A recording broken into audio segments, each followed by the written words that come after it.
주악에 맞추어 묵상 기도하심으로 수요 저녁 예배 하나님 앞에 드리겠습니다.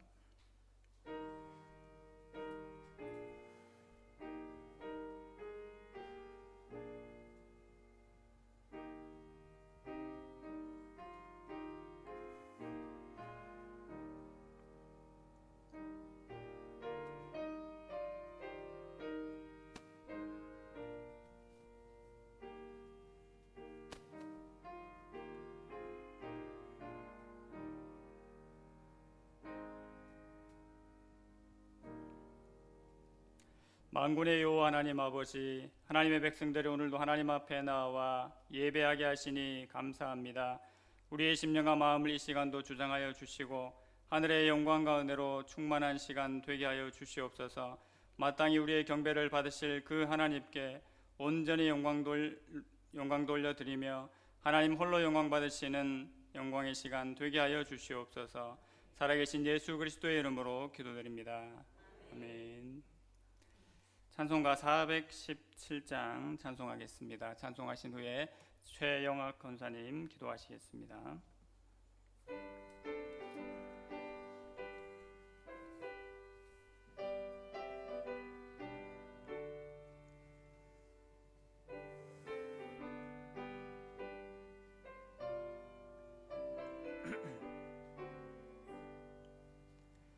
주 예수 넓은 품에 너 편히 안겨서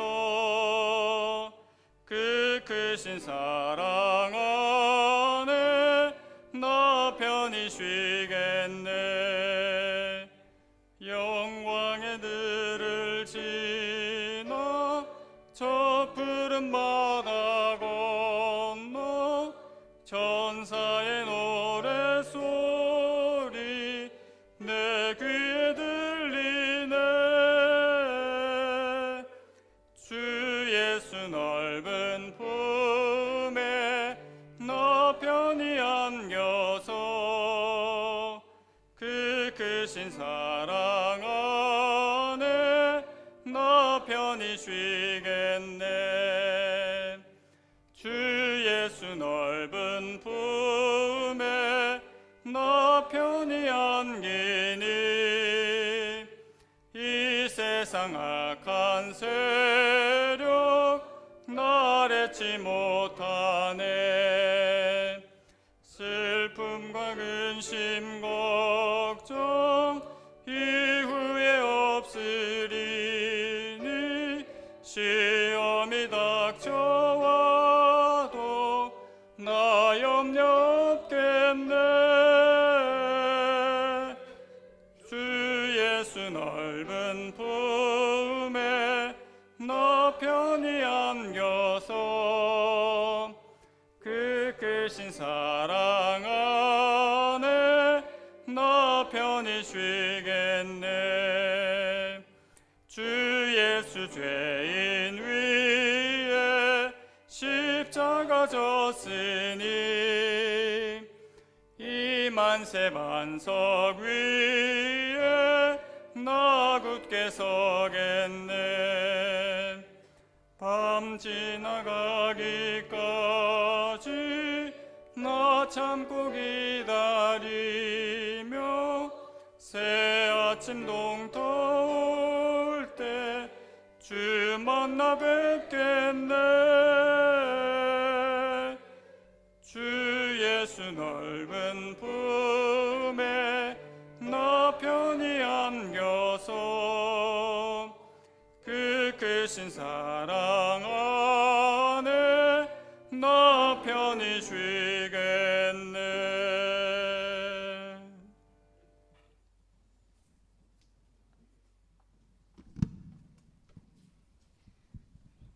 하나님 아버지 감사합니다. 죄와 허물로 인하여 영 죽어서야 할 죄인들에게 십자가의 사랑으로 구속의 은혜 주심을 감사합니다. 지난 많은 나날들 우리들의 삶의 현장에서 몸으로나 마음으로나 스쳐가는 생각까지도 아버지 앞에 지은 많은 죄와 허물들을 용서해 주시옵소서.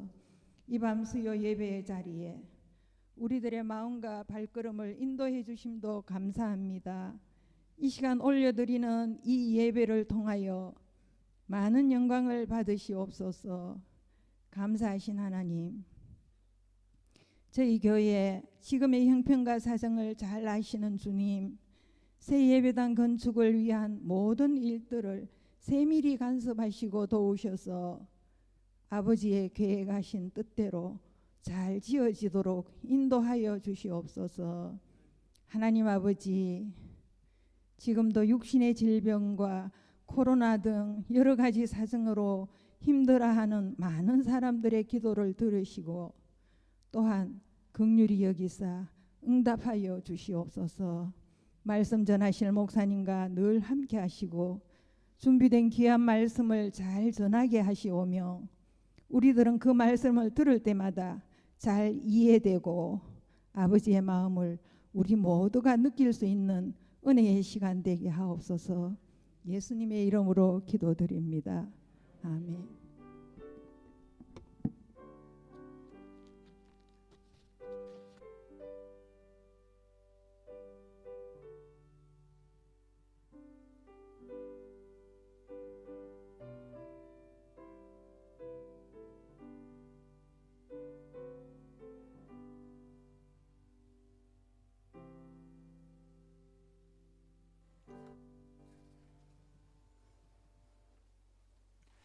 우리 함께 말씀 보시겠습니다. 오늘 함께 보실 말씀은 구약성경 열왕기하 13장 14절에서 21절까지 말씀입니다. 열왕기하 13장 14절에서 21절까지 말씀, 제가 가진 성경으로 구약성경 584면에 있습니다.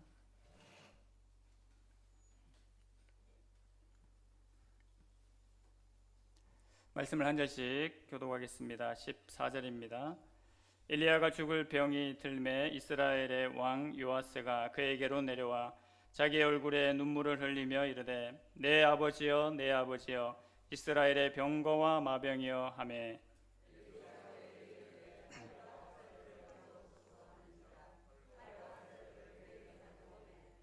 또 이스라엘 왕에게 이르되 왕의 손으로 활을 잡으소서 하매 그가 손으로 잡으니 엘리사가 자기 손을 왕의 손 위에 얹고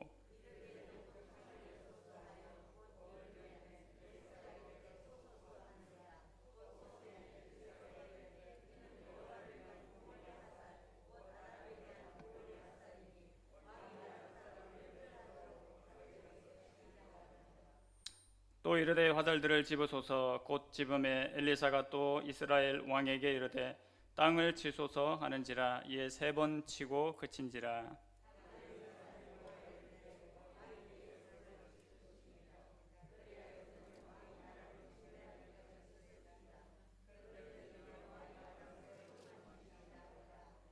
엘리사가 죽으니 그를 장사하였고 해가 바뀜에 모압 도적대들이 그 땅에 온지라. 마침 사람을 장사하는 자들이 그 도적대를 보고 그의 시체를 엘리사의 묘실에 들이던지매 시체가 엘리사의 뼈에 닿자 곧 회생하여 일어섰더라. 아멘. 오늘 읽은 본문의 말씀과 열왕기하 13장 전체 말씀을 통해서 이스라엘에게 은혜를 베푸사라는 제목으로 함께 말씀 받고자 합니다. 저희가 살펴보고 있는 열왕기하 이 말씀은 남유다와 북이스라엘의 왕들의 통치가 계속적으로 연속되고 있습니다. 앞서 저희가 살펴본 열왕기하 11장과 12장 말씀은 남유다의 이야기였습니다.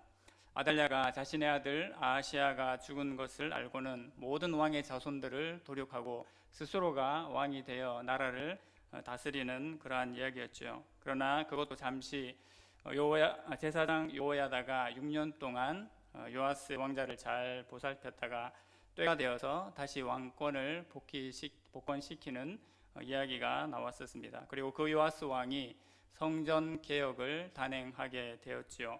하나님께서는 다윗 언약을 주셨던 것처럼 꺼져가는 남유다의 등불을 살리셔서 남유다에게 은혜를 베풀어 주셨습니다. 오늘 열왕기하 13장 본문은 다시 북이스라엘로 그 시선을 향하게 됩니다. 북이스라엘은 에후 왕이 등장해서 아합의 가문을 심판하게 되었지요. 그것은 한 사람의 심판이 아니었습니다. 바로 하나님께서 에후를 들어 쓰셔서 아합의 집을 북이스라엘을 심판하시게 된 내용이었습니다.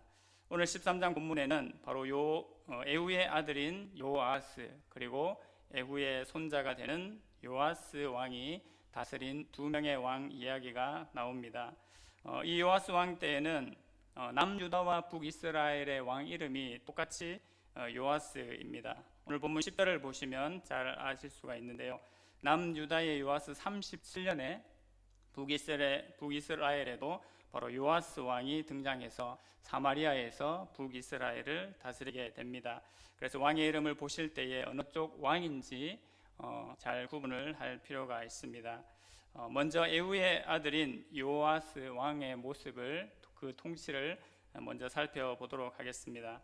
요아스는 사마리아에서 왕이 되어서 17년간 북이스라엘을 다스린 왕입니다. 그가 어떻게 행하였는지 오늘 본문 2절과 3절에서 그 통치의 내력을 말해주고 있습니다. 여호와 보시기에 악을 행하여 이스라엘에게 범죄하게 한 느바세 아들 여로보암의 죄를 따라가고 거기서 떠나지 아니하였으므로 여호와께서 이스라엘에게 노하사 늘 아람 왕 하사엘의 손과 그의 아들 베나닷의 손에 넘기셨더니, 열왕기 기자는 열왕기하 13장에서 먼저 요아스 왕의 통치의 사적을 이야기하고 있습니다. 그는 에후의 아들이다라고 했었죠.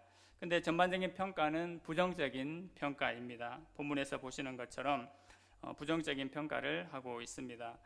저희가 이 왕들을 평가를 할 때 남유다와 북이스라엘 모두 다 기준이 되는 잣대가 있었습니다. 항상 뭐가 있었냐면 그 왕이 다윗의 길로 행하였느냐 아니면 여로보암의 길로 행하였느냐, 그 두 가지 잣대를 가지고 항상 그 왕들을 평가를 했습니다. 다윗의 길은 무엇이었습니까? 당연히 하나님을 경외하고 하나님 말씀에 순종하여서 스스로 하나님 앞에 겸비하는 것, 그리고 이스라엘 백성들을 하나님께로 인도하는 것이 바로 다윗의 길이고 그것의 통치였습니다. 여로보암의 길은 어떠하겠습니까? 말 그대로 반대지요. 하나님의 말씀을 떠나고 또 하나님을 버리고 우상을 숭배하면서 스스로 왕이 되고자 하는 통치, 그것이 바로 여로보암의 길이었습니다. 하나님의 손에 붙들린 에후의 아들임에도 불구하고 이 여호아스 왕은 안타까운 그런 통치를 하게 되지요. 그의 아버지의 길이 아니라 바로 느바세 아들인 여로보암의 길로 행하고 죄를 지으면서 거기서 떠나지 않았다라고 열왕기 기자가 평가하고 있습니다. 그래서 하나님께서 그를 징계를 하시지요. 근데 무엇을 통해서 징계하셨습니까? 바로 북이스라엘 위쪽에 있는 아람 왕국을 통해서 이 요아스 왕을 징계하셨습니다. 아람에는 바로 이제 하사엘이 있었고 하사엘 다음으로 벤하닷이 왕이 되어 통치를 하게 되는데, 이 왕들이 계속해서 북이스라엘을 괴롭히게 되는 것이었습니다. 그러나 여기에서 끝나는 것이 아니라 요아스가 하나님 앞에 은혜를 구하는 내용이 나오게 됩니다. 본문 4절 말씀을 같이 한번 보시겠습니까? 아람 왕이 이스라엘을 학대함으로 요아스가 여호와께 간구하매 여호와께서 들으셨으니 이는 그들이 학대받음을 보셨습니다. 그래도 요아스가 여호와 하나님을 인식했던 것으로 보입니다. 중심이 아니라 위기에 빠져서 어쩔 수 없이 간구했을지라도 하나님께서는 이 여호아스 왕의 간구를 외면하지 않으시고 들으셨지요. 위기에 처했을 때만 은혜를 구하는 그런 부족한 믿음일지라도 하나님께서는 그것마저도 외면하지 않는 은혜를 베풀어 주셨습니다. 그래서 구원자를 보내주셨다라고 했습니다. 그러므로 이스라엘 사람들이 아람 사람의 손에서 벗어나 다시 자기의 집으로 돌아가서 지내게 되었습니다. 여기에서 누구를 구원자로 보내셨는지 정확하게는 밝히고 있지 않습니다만 추정을 해보건대 바로 북이스라엘의 선지자였던 엘리사를 통해서 이 북이스라엘을 구원하신 것으로 그렇게 제가 생각을 해볼 수가 있습니다. 이러한 은혜를 하나님께서 베풀어 주셨죠. 근데 이러한 은혜가 있고 난 다음에 다시 잘못된 길로 행하는 그 왕의 모습을 보게 됩니다. 요아스 왕과 이스라엘이 또 어떻게 행하였다고 본문이 말하고 있습니까? 여로보암의 집의 죄를 떠나지 않고 또 아세라 목상까지 두면서 우상을 숭배하였다고 그렇게 이야기하고 있습니다. 참 안타까운 모습이죠. 여러분, 회개함을 통해서 현실적으로 하나님의 은혜를 받은 신자가 하나님을 다시 망각하고 죄 가운데 거하면 어떤 모습을 맞게 될 것 같습니까? 당연히 하나님의 징계가 있습니다. 그리고 오늘 본문을 통해서 저희가 생각해 볼 수 있는 것은 바로 비참함과 초라한 모습으로 다시 돌아가게 된다는 내용입니다. 근데 그것이 다른 이유에서가 아니라 자신 스스로가 그러한 상황을 자초하고 만들게 된다는 것이지요.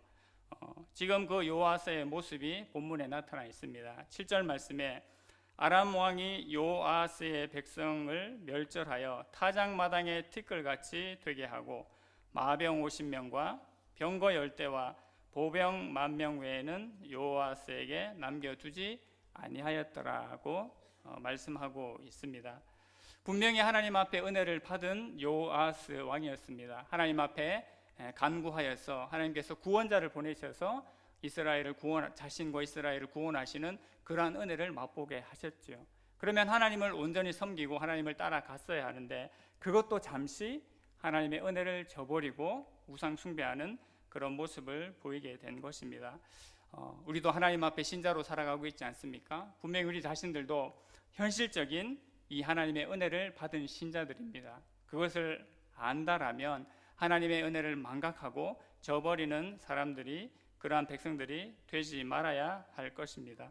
하나님께서 이 이스라엘을 어떻게 하셨습니까? 타작마당의 티끌같이 먼지같이 하시고 겨우 남은 것이 마병 50, 병거 10, 보병 10,000명만을 남겨놓았다라고 했습니다. 한 국가에 남겨진 이 병력이라고 보기에는 너무나도 초라한 그 모습임을 볼 수가 있죠. 이 한 나라를 초토화시키고 결국 남겨놓은 것이 이렇게 초라한 모습이 된 것입니다. 여러분, 신자가 하나님 앞에 은혜를 구할 때는 의도가 어찌 되었든지 간에 하나님께서 그에 상응하는 응답을 주십니다. 그러나 그 은혜를 저버리고 죄 가운데 거하게 되면 스스로 비참하고 초라한 모습으로 돌아갈 수 있는 것을 우리가 오늘 말씀을 통해서 기억하기를 원합니다. 그러므로 우리가 은혜 받았을 때 어떻게 해야 되겠습니까? 하나님 앞에 겸허히 행하고 그리고 하나님을 경외하는 심령을 잘 유지하는 것이 참으로 중요합니다. 바로 이 은혜들을 또 이 바람들을 꼭 우리의 심령과 마음 가운데 온전하게 새기기를 원합니다. 근데 인간의 습성이 그러지 못한 것을 우리가 잘 알고 있지요. 이런 행태들은, 이런 모습들은 우리가 잘 아시는 것처럼 사사기에도 잘 나타나 있습니다. 하나님께서 사사시대에 여러 외적들에 의해서 그리고 이스라엘이 율법을 지키지 못함으로 인해서 어려움에 처하게 되는 그런 현실들을 주셨지요. 근데 하나님께서 때마다 사사들을 세우셔서 이스라엘 백성들을 구원해 주셨습니다. 근데 이스라엘 백성들이 어떻게 했습니까? 조금 사사들이 세워졌을 때 따르는 듯 하다가 바로 돌아서서 하나님을 저버리는 그런 모습들을 보였습니다. 심지어 사사들에게까지 순종하지 않고 사사가 죽고 난 다음에는 아예 다른 신을 섬기고 따라가는 그런 참 불행한 모습들을 보였습니다. 다른 신들을 따라가는 것이 무엇입니까? 결국 음행하는 것입니다. 하나님 앞에 보았을 때 음행하는 것이고 하나님의 명령을 따르지 않는 삶을 산 것을 보게 되지요. 이렇게 악순환들이 사사시대에 반복되는 것을 보게 됩니다. 이러한 모습을 보더라도 우리가 하나님의 은혜를 어떻게 받아들여야 되는지 유념하여 잘 생각하고 그것을 우리 심령에 잘 담고 살아갈 이유가 있습니다. 다음으로는 여호아스의 아들 요아스 왕의 이야기가 나오게 되죠. 표를 먼저 한번 보시겠습니까? 오늘 본문이 25절까지인데 표로 한번 요약을 해 보게 되면 1절부터 9절까지는 저희가 방금 보신 것처럼 북이스라엘의 왕 요아스의 통치의 모습을 살펴보았습니다. 10절부터 13절까지는 간략하지만 요아스의 아들인 요아스 왕의 통치가 나옵니다. 역시 에후 왕의 손자라고 했지요. 그래서 그 요아스 왕의 통치가 어떠했는지 알려주게 되고, 바로 연결되는 세 번째 단락에서 좀 더 자세하게 요아스 왕과 관련된 일들을 길게 묘사해주고 있습니다. 첫 번째 얘기는 뭐냐면 죽음을 앞둔 엘리사를 이 요아스 왕이 만나게 되는데, 엘리사가 특별한 행동을 하게 되죠. 그 행동들이 어떠한 의미가 있었는지를 본문이 알려주고 있습니다. 그리고 엘리사가 죽었고 장사하는 자들과 이 엘리사의 묘실에 일어나는 일들이 벌어지는데, 역시 그것을 통해서 하나님께서 주시는 메시지가 있었습니다. 그리고 아람과 이스라엘과 아람 사이에 있었던 전쟁을 묘사를 해주고 있습니다. 전반적으로는 북이스라엘의 두 왕의 얘기를 오늘 본문 13장에서 이야기를 하고 있지요. 계속해서 요아스 왕을 한번 보시겠습니까? 요아스 왕은 어떻게 행하였습니까? 그에 대한 평가도 아버지인 요아스 왕과 크게 다르지는 않습니다. 11절에서 그를 평가를 하게 되는데, 보시면 여호와께서 보시기에 악을 행하여 이스라엘에게 범죄하게 한 느밧의 아들 여로보암의 모든 죄에서 떠나지 아니하고 그 가운데 행하였더라고 얘기를 합니다. 요아스 왕 역시 좋은 평가가 아닙니다. 그도 여로보암의 모든 죄에서 떠나지 않고 또 그의 아버지를 따라서 하나님을 경외하지 않는 삶을 살았다고 이야기합니다. 그런데 그런 요아스 왕에게도 하나님의 은혜가 나타났습니다. 저희가 보시는 다음 본문인 14장에 가면 유다 왕 아마샤와의 전투가 바로 이 요아스 왕과 벌어지게 되는 것을 보게 되는데, 그 전투에서 승리를 하게 됩니다. 그리고 오늘 본문 다음 이야기에 나오는 엘리사 선지자를 통하여서 받은 약속이 바로 이 요아스 왕을 통한 바로 하나님의 은혜가 나타나는 장면이 되겠습니다. 엘리사가 죽기 전에 이 요아스 왕이 찾아와서 엘리사 선지자를 만나게 되는데요. 14절 말씀 계속해서 보시겠습니까? 엘리사가 죽을 병이 들매 이스라엘의 왕 요아스가 그에게로 내려와 자기의 얼굴에 눈물을 흘리며 이르되 내 아버지여 내 아버지여 이스라엘의 병고와 마병이여 하매. 죽음을 앞둔 엘리사 선지자를 만난 요아스가 정말 마음을 다해서 그렇게 표현하는 내용인 것을 우리가 알 수가 있죠. 비록 그가 하나님 앞에 온전하게 행하지 못한 왕이기는 했지만 엘리사 선지자에 대한 태도는 아주 진심을 담아서 지금 그렇게 말하고 눈물을 흘린 것을 볼 수가 있습니다.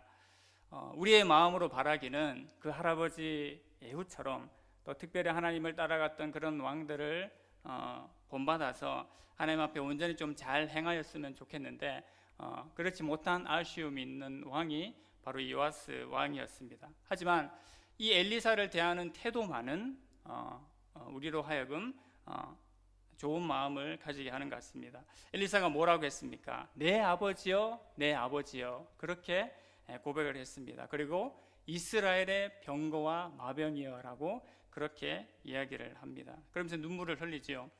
이것은 엘리사의 실체와 엘리사의 사역에 대하여서 아주 마음을 다하여서 인정하는 그런 말입니다. 요아스에게는 천군만마보다도 더 귀한 대상이 바로 엘리사였던 것을 볼 수가 있습니다. 엘리사의 존재가 어떤 사람이었습니까? 저희가 너무나 잘 아시는 것처럼 그 앞에 있었던 엘리야 선지자 못지않게 이 엘리사 선지자도 이미 이스라엘의 여러 왕들에게 하나님의 능력과 은혜를 끼쳤던, 그것을 실제로 보여주었던 하나님의 사람이었습니다. 그것을 아는 요아스 왕도 지금 죽음을 앞둔 엘리사를 보면서 눈물을 흘리지 않을 수가 없었던 것으로 보입니다. 그런데 이런 요아스 왕을 보고 엘리사 선지자가 신기한 행동을 하게 되는데요. 제일 먼저 무엇을 하게 됩니까? 몸이 불편한 이 엘리사 선지자가 요아스 왕에게 왕이시여 활과 화살을 가져오십시오라고 그렇게 얘기를 합니다. 그래서 죽음을 앞둔 유언과도 같은 말이기 때문에 요아스 왕이 당장 그것을 가져왔겠죠. 그래서 가지고 왔더니 요아스 왕에게 왕의 손으로 그 활을 잡고 활 시위를 단결하고 그렇게 이야기를 합니다. 엘리사 선지자가 마치 어린 아이에게 활 쏘는 방법을 가르치는 그 어른처럼 왕의 활 시위를 당긴 왕의 손 위에 자신의 손을 얹고 활을 쏘라고 얘기를 하지요. 그것이 오늘 본문에 그대로 나와 있습니다. 17절 말씀입니다. 이르되 동쪽 창을 요소서 하여 곧 열매 엘리사가 이르되 쏘소서 하는지라 곧 쏘매 엘리사가 이르되 이는 여호와를 위한 구원의 화살 곧 아람에 대한 구원의 화살이니 왕이 아람 사람을 멸절하도록 아벡에서 치리이다 하니라. 그렇게 묘사하고 있습니다.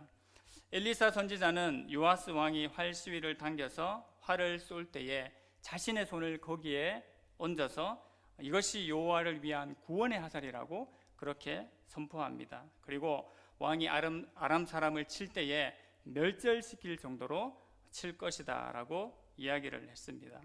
그리고 엘리사가 또 한 가지를 더 시키게 되죠. 이번에는 요아스 왕이 화살들을 집어들고는 그 화살을 땅에 치라고 그렇게 얘기를 합니다. 그랬더니 요아스 왕이 어떻게 했습니까? 3번 그 화살들을 땅에 쳤다고 본문이 기록하고 있습니다. 근데 이렇게 한 요아스 왕을 보고 엘리사가 어떻게 반응을 합니까? 19절에 노하면서 이렇게 말을 합니다. 하나님의 사람이 노하여 이르되 왕이 6번을 칠 것이니이다. 그리하였더면 왕이 아람을 진멸하기까지 쳤으리이다. 그런즉 이제는 왕이 아람을 3번만 치리이다 하니라. 이렇게 답변을 하게 되죠. 지금 엘리사의 행동과 엘리사의 말이 참 특이합니다. 아니 지금 처음부터 그런 이유에서 화살을 치라고 요아스 왕한테 얘기를 해주면 요아스 왕이 그렇게 치지 않겠습니까? 왕이 보십시오. 지금부터 화살들을 치는데 왕이 몇 번 치느냐에 따라서 왕이 전투를 통하여서 몇 번 이길 것입니다라고 얘기를 해주었더라면 여러분 같으면 몇 번 치시겠습니까? 아직 뭐 치면 100번이라도 칠 수가 있겠죠. 이거 100번 몇 번 잘 치면 실제로 전투에서 내가 이긴다는데 이 나라가 이긴다는데 그거 치지 못할 이유가 없지 않습니까? 그런데 그 이유들을 설명하지 않고 이렇게 행동을 시키고 난 다음에 반응이 바로 지금 엘리사의 반응이었습니다. 이것은 여러분 왜 그럴 것 같습니까?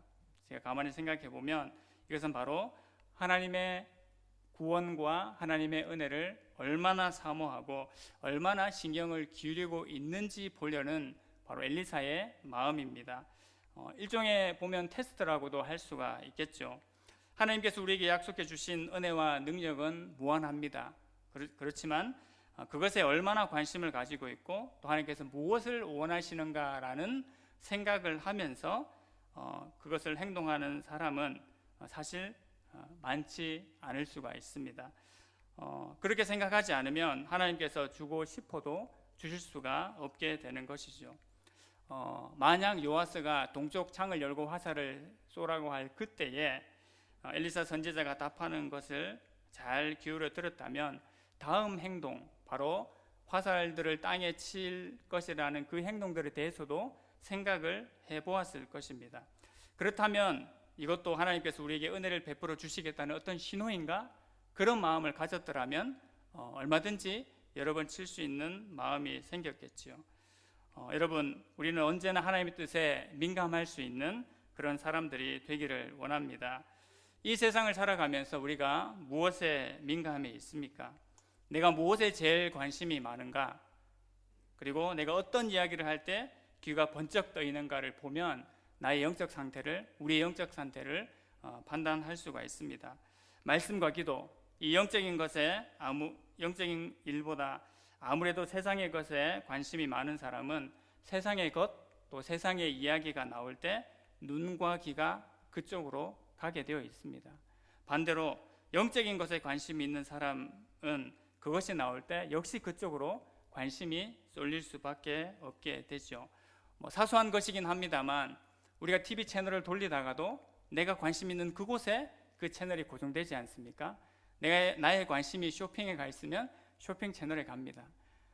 드라마를 보다가도 여러분 스치는 순간 그 말씀이 지나가는 기독교 방송을 보시면 잠깐 멈춰서라도 내 것을 보겠다라는 마음이 생길 수가 있는 거죠. 숨길 수 있는 것 같지만 내 마음속에 있는 생각, 내 마음속에 있는 관심사는 어떠한 경로를 통해서라도 드러나게 되어 있습니다. 요아스 왕이 그래야 했던 것처럼 여러분 우리 성도들도 하나님 앞에 민감한 그런 안테나를 세우고 하나님께서 생각하시는 것, 그 영적인 것을 기억할 수 있는 성도들이 되기를 원합니다. 제 목사님께서 늘 말씀을 많이 하시죠. 여러분 머리는 왜 주셨습니까? 라고 하시죠. 생각하라고 주셨다고 했습니다. 헤어스타일을 위해서도 주셨지만 하나님께서 생각해서 하나님을 잘 섬기기 위해서 특별히 우리에게 머리를 주신 줄로 믿습니다.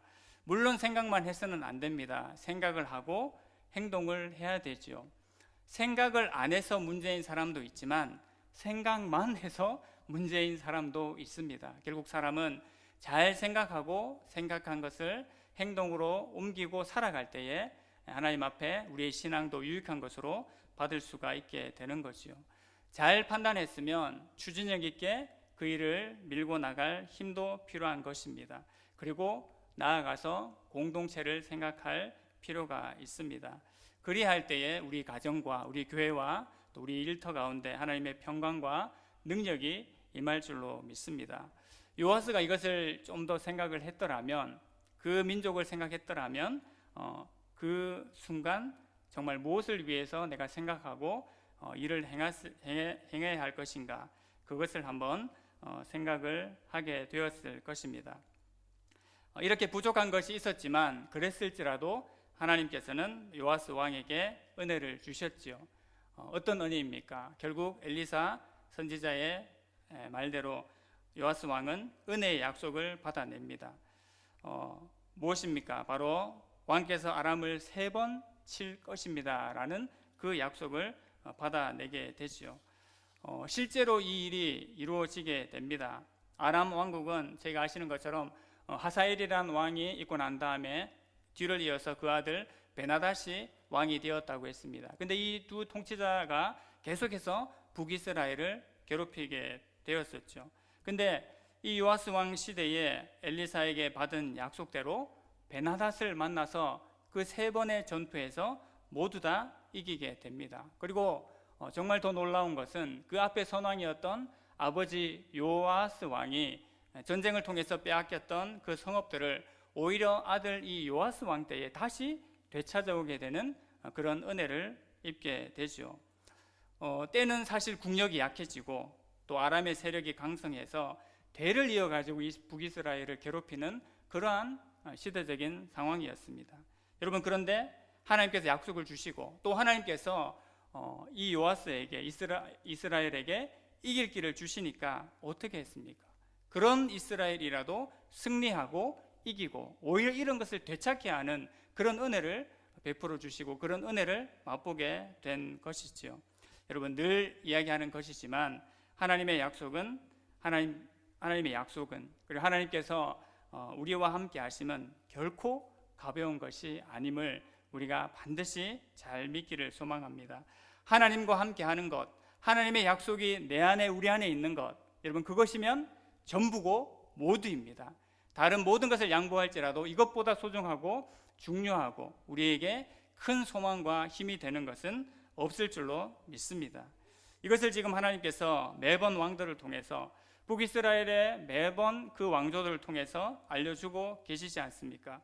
지금 누구의 왕조를 통해서 이것을 알려주고 계십니까? 바로 에후 왕조를 통해서 알려주고 계시는 것이지요. 에후가 어땠습니까? 하나님 앞에 의기와 결기를 가지고 하나님 말씀에 순종하고자 했던 사람이었습니다. 물론 그에게도 부족한 부분들이 있었지만 그 에후 왕을 통해서 그의 자손들도 하나님 앞에 은혜를 누리고 그 은혜를 통하여서 이스라엘 백성들이 하나님 앞에 여전히 온전하고 바르게 세워지기를 하나님께서 그렇게 바라셨고 또 그 하나님의 마음을 담아서 이 은혜를 전해주고 계시는 것입니다. 이 요아스 왕 그리고 요아스 왕의 부족함과 연약함에도 불구하고 하나님께서는 놀라운 은혜를 베풀어 주고 계심을 우리는 오늘 본문을 통해서 잘 확인을 하게 됩니다. 마지막으로 본문의 이야기는 바로 엘리사의 죽음 후에 대한 이야기입니다. 20절 말씀을 한번 보시겠습니까? 엘리사가 죽으니 그를 장사하였고 해가 바뀜에 모압 도적대들이 그 땅에 온지라. 하나님 앞에 놀랍게 쓰임 받았던 엘리사 선지자도 결국 하나님 앞에 부름을 받게 되지요. 그 앞에 선배였던 엘리야를 따라서 하나님 앞에 부름을 받게 됩니다. 그리고 그가 땅에 묻혀 장사가 되었습니다. 그리고 해가 바뀌었습니다. 근데 이렇게 장사되고 오랜 시간이 지나고 난 다음에 정말 기묘하게도 신기한 일이 벌어졌음을 오늘 본문이 알려주고 있습니다. 어떤 사람이 죽어서 그 죽은 사람을 장사하려고 다른 사람들이 그 시신을 메고 장지로 가게 된 거죠. 근데 그 일을 하는 도중에 지금 말해서 장례를 치르다가 하필 그 장지에 이 도적대들이 나타나게 된 겁니다. 해가 바뀌어서 모압의 도적대들이 그 땅에 나타났다고 오늘 본문이 말하고 있지 않습니까? 그것을 본 이 장례를 치르는 사람들이, 장사를 치르는 사람들이 그만 겁을 집어먹고 자신들이 장사를 치러야 될 그 시체를 던져버리고 그렇게 도망을 가게 됩니다. 근데 그 시체가 하필이면 엘리사의 무덤, 엘리사의 그 시체가 뼈 가운데 닿게 되었다고 말하고 있죠. 근데 어떤 일이 일어났습니까? 그 죽은 사람이 벌떡 일어나 살아나는 그런 역사가 일어났다고 말하고 있습니까? 여러분, 이것이 무엇을 보여주고 있습니까? 죽은 엘리사가 다시 살아나기라도 한 것입니까? 그렇지는 않죠. 엘리사는 분명히 죽었습니다. 죽어서 이 육신은 땅에 묻혔고 더 이상 육신의 존재로 보이지 않는 그런 상태가 되었습니다. 이것은 무엇을 보여주느냐 하면 엘리사는 죽었지만 엘리사를 통해서 주셨던 하나님의 말씀은 여전히 이스라엘 땅 가운데, 이스라엘 백성 가운데 살아있음을 보여주는 말씀입니다. 그리고 그 말씀이 죽은 자도 다시 살리시는 능력을 행하고 있음을 우리에게 말씀해 주고 있습니다. 엘리사 자체가 능력이 아니라 엘리사에게 주셨던 그 하나님의 말씀이 엘리사는 죽었지만 죽은 다음에도 능력을 발휘하고 있다는 것을 우리에게 알려주고 있는 것이죠. 엘리사 선지자를 통해서 선포되고 또 성취되었던, 그리고 앞으로도 성취될 그 하나님의 말씀은 여전히 죽지 않고 능력 있고 살아있음을 이 사건을 통해서 우리에게 알려주고 계시는 것입니다.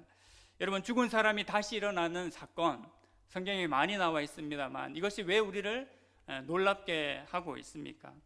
어떻게 보면 인간에게 있어서 최고의 능력이 죽은 자가 다시 살아나는 능력이지 않겠습니까? 죽음 앞에서 어떤 힘을 쓸 수 있는, 더 이상 무엇을 해볼 수 있는 인간이 있습니까? 없지 않습니까? 그런데 죽음을 바꾸어서 생명으로 바꾸시는 그 하나님의 능력이 지금 나타나게 된 겁니다. 이것은 세상의 어떤 신도 따라할 수 있는 능력이 아니고 또 절대로 통제할 수 없는 영역 속에 있는 하나님만의 능력인 것을 우리가 알게 되지요. 하나님께서 엘리사가 죽은 후에도 이렇게 하나님의 능력의 말씀의 능력을 보여주고 계시는 것입니다. 또한 엘리사의 그 예언대로 모든 예언이 성취되게 되었지요. 여러분, 오늘 본문 보시는 것처럼 북이스라엘이 망해도 벌써 망했어야 되는데 그래도 멸망하지 않는 이유가 무엇인지 오늘 본문을 통해서 저희로 생각하게끔 합니다. 여러분, 그들의 삶의 모습, 하나님 앞에 불순종하고 우상 숭배했던 것을 생각하면 그들이 사실 망하지 않을 이유가 조금도 없습니다. 하나도 없습니다. 근데 그럼에도 불구하고 아직도 북이스라엘이 멸망하지 않는 이유는 단 한 가지입니다. 하나님의 은혜가 있었기 때문에, 하나님의 긍휼과 하나님의 심령이, 마음이 아직 북이스라엘에게 있었기 때문에 북이스라엘이 망하지 않은 것입니다. 이 은혜는 우리가 날마다 말하는 남유다에게 주신 그 다윗 언약, 그 등불의 언약 못지않은 언약임을 우리가 기억해야 할 것입니다. 요아스 왕과 요아스 왕이 온전하지 못하고 부족했다라는 것을 우리가 오늘 본문을 통해서 여러분 잘 살펴보았지 않습니까? 그럼에도 불구하고 하나님께서는 여전히 그 회복과 은혜의 여지를 남겨두고 계시는 것을 우리가 본문을 통해서 알 수가 있죠. 북이스라엘에게 주셨던 그 은혜는 남유다와 차원이 다르다. 어떻게 보면 그렇게 생각할 수 있지만 절대로 그렇게 가볍게 생각할 수가 없습니다. 사람들은 흔히 북이스라엘이 이런 시대와 역사를 맞게 된 것이 마치 그렇게 될 운명을 받았기 때문에 그렇게 될 수밖에 없다고 생각을 할 수가 있습니다. 무슨 말입니까? 남유다는 원래 다윗 언약을 받았기 때문에 거꾸로 떨림을 당해도 무조건 살아날 수 있고, 북이스라엘은 어떻게 해도 망할 것이다, 멸망의 길로 갈 수밖에 없을 것이다 라는 그런 생각입니다. 근데 이렇게 운명론적으로 정해져 있는 길을 가는 것이라고 그렇게 여러분 생각할 수 있겠습니까? 물론 하나님의 언약을 무시할 수 없습니다만 하나님의 백성들의 삶은 그렇게 운명론적인 것으로 받아들여질 수가 없습니다. 하나님께서 여로보암에게도 분명히 약속을 하셨습니다. 어떤 약속을 하신 줄 아십니까? 너 여로보암아, 너가 나 여호와의 명령을 순종하고 내 길로 행하면 내가 다윗의 집을 세웠던 것처럼 나도 너를 위해서 너의 집을 세워줄 것이다 라고 약속하셨습니다. 그리고 그 집을 너에게, 이스라엘에게, 북이스라엘에게 줄 것이다 라고 분명히 여로보암에게도 약속을 하셨습니다. 여러분, 북이스라엘이 축복을 받지 않았습니까? 약속을 받지 않았다고 말할 수가 있습니까? 운명론적으로 그렇게 정해져서 우리는 그렇게밖에 살 존재밖에 안 된다라고 그렇게 단정 지을 수 있습니까? 절대로 그렇지 않습니다. 하나님께서 남유다에게 다윗의 언약을 주셨지만 북이스라엘에게도 그에 못지않은 하나님의 은혜와 사랑과 능력을 보여주셨음을 우리가 반드시 기억하기를 원합니다. 만약 하나님께서 처음부터 북이스라엘이 내어놓은 자식처럼 그렇게 사랑하지 않는 그런 자식이었다면 왜 전무후무했던 그런 엘리야와 엘리사 같은 선지자를 주셨겠습니까? 여러분, 엘리야와 엘리사 선지자가 어떤 선지자입니까? 어떤 시대에 어떤 역사에 내놓아도 와, 우리 시대에 그런 선지자 있었으면 정말 우리가 복을 받았을 텐데, 정말 하나님을 잘 믿었을 텐데 라고 말할 수 있는 그런 선지자지 않습니까? 그런데 북이스라엘에게 그 능력의 선지자를 2명이나, 1명도 아닌 2명이나 하나님께서 보내주신 것을 보게 되지 않습니까? 여러분, 하나님께서 북이스라엘을 사랑하지 않으셨습니까? 아닙니다. 어떻게 보면 더 많은 사랑으로, 더 깊은 사랑으로 북이스라엘을 사랑하고 계십니다. 하나님의 능력과 사랑과 관심이 남유다에게만 있다고 생각하는 우리의 고정관념, 나는 원래 그렇게 태어나서, 나는 원래부터 그런 존재니까, 그런 생각들이 우리 가운데 있을 수가 있겠습니까? 절대로 아닙니다.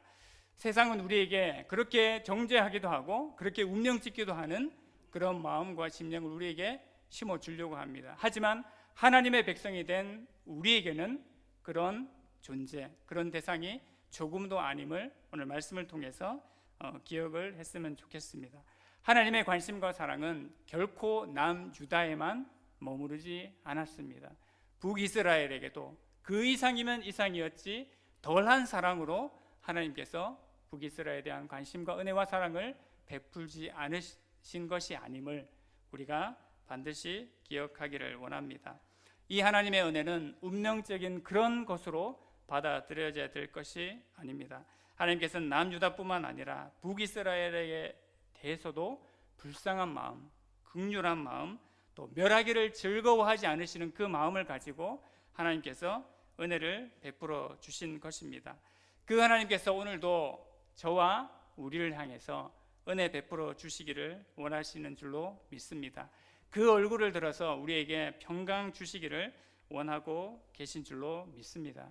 그 하나님 앞에 우리가 신실하고 온전한 마음으로 나아가서 하나님을 섬기기를 원합니다. 우리가 믿는 하나님은 운명론적인 하나님, 또 운명론적인 복, 또 운명론적인 천국이 아니라 은혜 베푸시기를 즐거워하시는 그 하나님을 따라가는데 즐거워하면서 기뻐하면서 자원하는 마음으로 하나님을 따라 섬기게 하시는 그런 믿음과 소망인 줄로 믿습니다. 그러한 은혜가 오늘 우리의 심령과 마음 가운데, 주의 교회 가운데 온전하게 나타나고 충만하게 나타나기를 간절히 소망합니다. 하나님 아버지, 은혜를 감사합니다.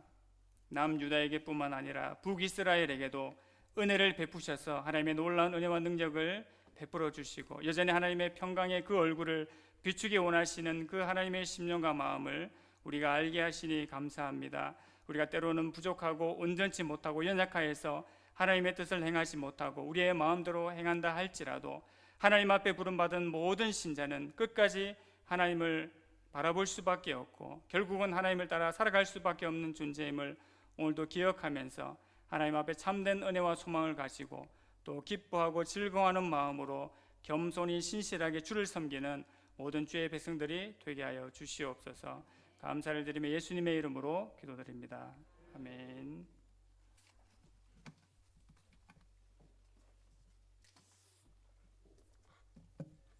귀한 말씀 감사드립니다.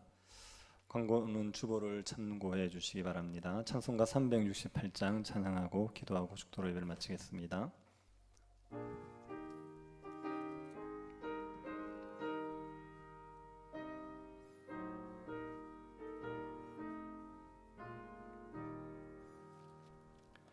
주 예수여 은혜를 내려주사 곧 충만케 하옵소서. 이 줄이고 목마른 나의 맘에 주 성령을 부으소서. 주 예수여 충만한 은혜 내 영혼에 부으소서. 주 예수만 나의 힘 되고 내 만족함 됩니다. 주 예수여 죄에서 풀어주사 날 정결케 하옵소서. 이 세상의 유혹이 나의 맘에 든 못하게 하옵소서. 주 예수여 충만한 은혜 내 영혼에 부소서. 주 예수만 나의 힘 되고 내 만족함 됩니다. 옛 야곱이 천사와 씨름하던 그 믿음을 주옵소서. 이 세상의 물결이 흉흉해도 날 평안케 하옵소서. 주 예수여 충만한 은혜 내 영혼에 부소서. 주 예수만 나의 힘 되고 내 만족함 됩니다. 주 예수여 완전한 주의 사랑 나 받기를 원합니다. 그 사랑이 내 맘에 충만하여 날 기쁘게 하옵소서. 주 예수여 충만한 은혜 내 영혼에 부소서. 주 예수만 나의 힘 되고 내 만족함 됩니다. 내 마음에 임하신 주의 성령 늘 계실 줄 믿습니다. 그는 은사를 나에게 부어주사 주 섬기게 하옵소서. 주 예수여 충만한 은혜 내 영혼에 부소서. 주 예수만 나의 힘 되고 내 만족함 됩니다. 몇 가지 기도 제목 가지고 같이 기도하겠습니다. 첫 번째 말씀을 기억하면서 기도합시다. 여호와스 같고 여호와스와 요아스 같은 그 하나님 앞에 신실하지 못한 자들도 하나님께서 언약 때문에 은혜를 베푸셨음을 기억하고 새 언약 백성들 된 우리들에게 부족함이 있어도 은혜 베푸실 것을 확신할 수 있게 해달라고 기도합시다. 하나님 우리 사랑하시고 우리에게 한없는 은혜 주실 것을 우리가 믿음으로 하나님을 가까이하고 하나님의 은혜를 마음껏 누리는 백성들 되게 해달라고 기도합시다. 새 교회당 건축의 문제를 주님께서 선하게 이끌어 주셔서 우리가 주님께서 맡기신 사역을 잘 감당할 수 있는 교회당이 설계될 수 있게 해달라고 기도해 주시고, 이 일을 진행하는 과정 가운데 우리의 의견의 다름 때문에 다툼이나 분열이 없도록 하나님을 잘 지켜갈 수 있게 해달라고 기도해 주시기 바랍니다. 지역 주민들과의 민원도 하나님 은혜 주셔서 잘 해결될 수 있게 해달라고 기도해 주시고, 지역을 섬기기 위한 봉사단이 만들어졌는데 하나님께서 자원하는 성도들을 허락하여 주셔서 우리가 지역을 잘 섬김으로 그들의 완고한 마음들을 우리가 녹일 수 있도록 은혜 베풀어 달라고 기도합시다. 임직식을 위해서도 기도해 주시기 바랍니다. 하나님께서 임직식 통하여서 피택자들의 마음에 하나님의 충성스럽게 섬길 마음을 허락하여 주시고 교회를 더욱더 사랑하는 마음 주시기를 기도해 주시기 바랍니다. 병중에 있는 성도들 위해서 기도해 주실 때 우리 성성용 집사님 은혜 가운데서 수술이 잘 되고 치료가 될 수 있도록 잘 회복되실 수 있도록 기도해 주시고, 입시를 준비하는 우리 수험생들, 취업을 준비하는 청년들, 결혼을 준비하는 청년들에게 주께서 은혜 베풀어 주시기를, 코로나19가 더 확산되지 못하게 하여 주시고 주님께서 예배가 중단되어 있는 지역들에 예배가 다시 회복되어질 수 있도록 은혜 베풀어 주시기를 같이 한번 기도하도록 하겠습니다. 하나님 아버지, 저희들 주님의 새 언약의 백성이 된 것을 감사드립니다. 하나님 아버지, 여호와서 같은 자이고 요아서 같은 자입니다. 하나님의 말씀을, 하나님의 그 은혜의 풍성함을 누리고도 또다시 하나님 앞에 범죄하는 자이고 하나님의 말씀을 신뢰하지 못하여서 온전히 순종하지 못하는 자들이 저희들입니다. 이런 우리들이지만 주님, 예수 그리스도의 그 피 때문에 우리가 새 언약의 백성이 되었기 때문에 우리를 사랑하심을 하나님 아버지 확신하며 살아갈 수 있게 하여 주시옵소서. 우리의 부족함과 우리의 약함에도 불구하고 은혜 베푸셔서 우리를 멸하기를 즐겨하지 아니하시는 그 하나님의 선하심과 자비하심을 저희들이 깊이 깨달을 수 있도록 은혜 내리워 주시옵소서. 자비하신 하나님, 주께서 우리 성도들 은혜 가운데서 지금까지 지켜주심을 감사드립니다. 하나님 아버지, 저희들에게 새 교회당을 위하여 함께 기도할 때 주님의 은혜가 우리 가운데 충만하게 하여 주셔서 교회당의 설계가 잘 되게 하여 주시고, 하나님의 모든 가정 가운데 주님의 선하신 은혜가 있어 아버지 하나님께서 기뻐하시는 건축이 되게 도와주시옵소서. 하나님 아버지, 지역 주민과의 민원의 문제도 주의 은혜 가운데서 순탄하게 해결될 수 있게 하여 주시고, 이를 위해서 수고하는 성도들에게 주님께서 필요한 능력과 하나님 지혜를 더하여 주시기를 원하옵나이다. 자비하신 하나님께서 간섭하여 주십시오. 하나님의 나라를 위하여 주의 교회가 쓰임받을 받을 수 있도록 하나님 우리에게 필요한 건물이 잘 세워질 수 있도록 주님께서 이 모든 설교의 과정 가운데 함께하여 주시옵소서. 하나님 아버지 병주에 있는 성도들을 돌아보아 주시기를 원합니다. 주님의 은혜 가운데서 우리 성도들이 하나님의 치유를 기대하고 하나님 앞에 간구하고 있사오니 주께서 긍휼을 베풀어 주시고 질병의 고통 가운데서 건져 주시기를 원하옵나이다. 우리 성지사님을 은혜 가운데서 회복시켜 주셔서 하나님 아버지께 영광을 돌릴 수 있게 하여 주시고 하나님 아버지 주님의 주권을 철저히 인정하며 하나님을 온전히 신뢰할 수 있는 믿음으로 이 고난을 이겨낼 수 있도록 주님께서 허락하여 주시옵소서. 평강을 빼앗기지 않도록 도와주시고 하나님 가족들에게도 주의 평강이 가득할 수 있도록 하나님께서 은혜를 내리워 주옵소서. 지혜를 주셔서 지혜롭게 이 모든 일들을 잘 헤쳐나갈 수 있도록 주님께서 선하게 이끌어 주시옵소서. 하나님 아버지의 은혜 가운데 하나님 우리 임직식을 기억하여 주시기를 원합니다. 하나님 우리 비택자들이 하나님 아버지께서 주신 직분을 받을 때 기쁨으로 받게 하여 주시고 주의 교회를 충성되게 섬길 수 있도록 은혜를 내리워 주시옵소서. 복음의 빌들을 다시 한번 깨닫게 하여 주시고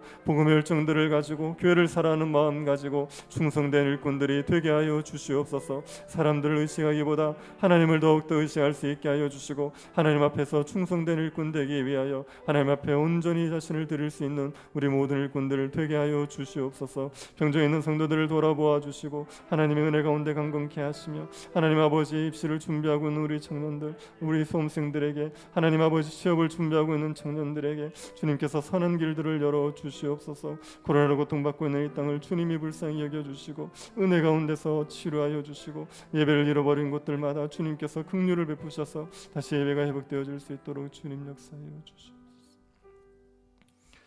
지금은 우리 주 예수 그리스도의 은혜와 하나님의 사랑과 성령의 교통 이루어하심이 새 언약의 백성으로서 하나님의 은혜를 누릴 수 있음을 확신하기를 소원하는 사랑하는 주의 백성들의 머리 위에 지금으로부터 영원토록 함께 있을지어다. 아멘.